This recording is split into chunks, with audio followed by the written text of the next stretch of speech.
Taurus, Sun, Moon, Rising, or Venus sign, welcome, welcome, welcome. This is a collective reading. So, piliin lamang yung magre-resonate sa inyo iba-ibang sitwasyon, tao, pangyayari. This is also a timeless reading na kung kailan mo mapanood itong video na ito, doon pa magre-resonate sa'yo. So, kunin natin yung energy mo. Taurus.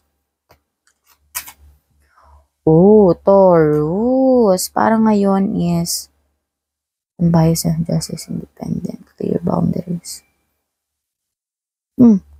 Parang ngayon may papanigan ka. Yung iba sa inyo ngayon, parang may papanigan ka. Magiging one-sided ka. Ganon. Or maybe yung iba sa inyo is parang magkakaroon ng boundaries o merong magsiset ng boundaries sa inyo. Manlalamig kayo. Parang tipong ayaw mo nang makipag-usap. Ganon. Yung parang judgmental ka. Ganon. Oh.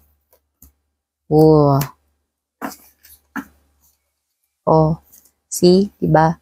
Queen of Swords, no? Meron kang ikaw Taurus, earth sign ka pa naman fixed sign ka din May pagka matigas din kasi yung ulo mo, no? Baka mamaya, meron kang nasabihan ng hindi maganda, yung tipong baka mamaya may na-judge ka, tapos narinig niya or nalaman niya, or maybe nakarating doon sa hinusgahan mo, ganun, no? Parang nasaktan siya, or something, meron kang pinasikatan, yung bang parang pinayabangan, pinahambugan, ganun, parang nakikita ko dito, no? Kaya yung parang may maiinis, no? Pero dahil ikaw kasi ay nire-represent ng Venus, no? Ng planeta ng pagmamahal, ng friendship, ganyan, ng emotion, ng values, no? So, meron ditong the tower, no? Sinigundahan ka agad ng tower. Parang nakikita ko dito, parang meron kang napasakitan something siguro.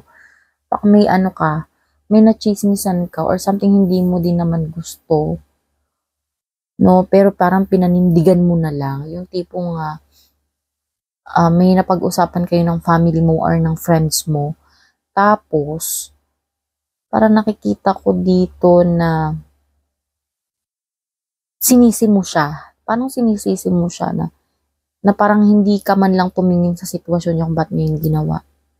Alam mo, dahil doon, no, parang i-correct ka ng universe agad. No, Taurus. Taurus, no? Kasi dahil doon, parang, sudden change, upheaval, chaos, revelation, disaster, awakening. Alam mo ito, huwag ka matakot dito sa the tower. Itong tower na ito, isa to sa pinakagusto na card. Gusto ko na card. Kasi kinokorek nito yung mga bagay na hindi mo dapat ginagawa. Or yung hindi magsuserve ng higher purpose mo dito sa mundo. Yung hindi mag-lead sa'yo ng growth and development. Inaalis nito. Tingnan mo. May may hari at saka reyna. Nakaupo yan sila sa tower, palasyo yan. Tinamaan ng kidlat, sumabog. No, tingnan mo, naalis sa ulo nila yung corona. Ibig sabihin yung power. Ganon. Ego to and power na wala sa kanila. Tumilapon sila. So, ganun ka din. Siguro, iko-correct ka din naman agad ng universe. So, maging masaya ka kasi iko-correct ka, di ba? Oh. And the moment na na-correct ka ng universe, alam mo, isigundahan ka, Taurus, magkakaroon ka ng compassion, marunong ka nang mag-comfort. Kumbaga, hindi ka na padalos-dalos ng isip, hindi ka na padalos-dalos na magbibigay ng judgment mo, kasi parang may nasaktan ka na ganyan. Kumbaga, hindi ka na one-sided, no? Bago ka magbigay ng opinion mo, or ng advice mo, or something na parang hinihingi yung opinion mo, ganon, no? Hindi ka na din basta-basta magmamayabang. Iniisip mo na yung sitwasyon both sides, no? Magiging ka na, mapagkalinga ka na, magiging ka na, hindi ka na padalos-dalos mag-isip. Alam mo, at dahil doon, Taurus, dahil ganun ka na, magiging matured ka na, no? Alam mo, may 8 of Wands. Yung movement, no? Yung mga hinihingi mo sa buhay, magiging mabilis na lang na darating sa'yo. Yung mga manifestation, manifesting quickly. No? Diba? Kaya nga sabi ko sa'yo, maganda tong the tower kasi iko-correct ka talaga nito para sa ano mo, sa yung mga kailangan sa buhay. No, ito nga, isa nga to sa gusto ko the tower yung iba ayaw nito, takot dito. No, pero kung gustong gusto ko to, no, tingnan mo, may 8 of Wands. So, nakikita mo ba yung wands na yan? Ano yan, mga career, passion mo, yung ano mo, yung mga business mo, yung mga life purpose mo. Alam mo, pag napagtugumpayan mo tong the tower na ito, magiging matured ka na mag-isip, no? Bibiyayaan ka ng universe, no? Mabilis ka na lang umaksyon, mabilis na lang darating sa yung mga bagay-bagay na mga gusto mong mangyari. Ayan, no? Tingnan mo. Straight sila, parang papunta yan sa'yo though wala ka dito. Parang yung mga hinihingi mo, papunta sa'yo, sumusugod sila sa'yo. Kasi, kusa na lang silang lumalapit sa'yo, ganyan yung daloy sa'yo ng pagpapala. Taurus. No? So, kapatay ng energy mo. Diba? From being judgmental, tapos, may dalawang barato na. Tapos, biglang maganda. O, diba? May King of Pentacles ka pa. Oh my goodness. Diba, sabi ko sa'yo, maganda yung mga giging daloy sa'yo na manifest mo, kusang lalapit or hindi ka pahihirapan. Ganon. Basta mag-submit ka lang dito, yung the tower moment, yung pagbabago, yung sudden changes, ganon. No, kasi magmamatured ka. Ngayon, magiging King of Pentacles. Ibig sabihin nan, King of Pentacles, regarding yan sa kaperahan or sa well-being mo, alam mo ba na, magiging mayaman kang tao, wealth, business, leadership. Kaya mo mag-lead, no, ng isang business, ganyan. Basta magiging mayaman. Kaya na yung blessing ng universe, no, kapag ka, tinanggap mo na lang yung mga bagay, yung mga sitwasyon, no. Hindi ka pumapalag, hindi ka na naninisi, ganun. Yan yung mga blessing ng universe, no. Tapos, magkakaroon ka ng security pagdating sa kaperahan, ganun, magiging protected ka na, marunong ka na mag-protect ng energy mo, ganun. And also, magiging maayos yung iyong pangangatawan, yung iyong whole well-being, ganyan, no? Mga biyaya ng universe, no? O, and death, o, diba, diba ang ganda, Taurus? May endings and beginnings. Dahil ito na yung sudden changes, no? Ito na yung death, yung natapos, yan ayan yung yung ego yan yung pride mo, yung power mo. Tapos na yan. So, may death, ending and beginnings. Ito na yung death, so may beginnings. Mayroon talagang transformation. Ayun, transformation. Magiging bago ka na talaga at papasok talaga yung maraming biyaya sa'yo, Taurus. No? So, pasalamatan mo itong lahat ng nangyayari sa'yo. Ang ganda ng energy mo. No?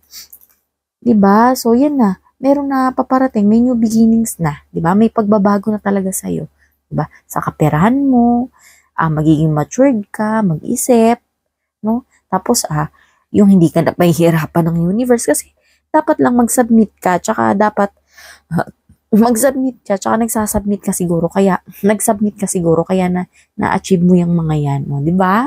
Mag-lead sa iyo ng new beginning. So, kuha tayo ngayon ng mindful message mo. Ito yung mga paalalang mensahe sa'yo na moment na mabasa mo. So, recharge, o, diba? Paalala to sa'yo the moment na ma-feel mo na yung the tower or yung mga unwanted things na magaganap sa buhay mo. Yung mga hindi mo gusto na mangyari pero kailangan mangyari, no? I invite magic into my life always, no? Ito is parang mantra, no? So, maging positibo ka lang, no? Kapag na feel mo na yung mga bagay na hindi mo gusto, yung parang na nahuhulog na pa, nasisira na yung pride mo, yung ego mo, no? Kailangan mag-starve yung pride and ego mo, yung mga yabang sa katawan, yung mga pang-aapi sa kapwa. So, dapat matanggal yun, no? Sabi dito, I invite magic into my life. Sabihin mo daw yun, no? Kapag nahihirapan ka, no? Na mag-recharge ka. So, may mga puno-puno dito. Pwede nga pumunta ka sa mga parang park to kasi parang may tower. Tapos parang upuan to. So, parang kahit pumunta ka lang muna siguro sa plaza na maraming puno, parang doon makakapag-recharge ka, makakapag-muni-muni ka while sabihin mo daw to. No? Ina-attract ko or ini-invite ko yung mga magic na sa aking buhay, no? Every day I grow my connection to Earth. Oh, 'di ba? Since ikaw ay Earth energy, no? Sa araw-araw ako ay lalago, magkakaroon ng paglago, no? Dahil sa connection ko sa sa ating planetang Earth, no? Mag-grounding ka, ibig sabihin, no? Yun nga, pumunta ka sa mga park, yung may mga puno-puno, no? If if I am ever feeling low, I simply step outside and appreciate the natural miracles in life, no? Kapag ka napinanghinaan ka ng loob, lumabas ka daw ng bahay mo, no? At i-appreciate mo yung mga natural na miracles ng ang buhay ng ating mundo. Like green trees, 'di ba? Hindi lahat nakakakita ng green trees kasi 'di ba? Yung iba nakaratay na, ganyan. Or pakinggan mo yung huni ng ibon, miracle na yun kasi yung iba hindi naman nakakarinig, or maybe yung iba is gusto makarinig pero busy sa trabaho, natatali sila sa trabaho, ganon. Being in nature lifts my spirits and recharge my energy. So, kapag ka nasa nature ka daw, sa kalikasan ka daw, no, doon nare-recharge o nanunumbalik yung iyong lakas. O, diba? Yun yung message sa'yo, Taurus. No, ano ka nga Taurus? Ikaw ay nature spirit, dyan talaga yung power mo, yung sa mga kalikasan, mahilig ka talaga, nature lover ka. Yun, no? So, sinisigundahan ka ng mindful message. So, kayo naman tayo ng Archangel message, yung mga paalala, at may guidance ng mga Archangel sa'yo, Taurus.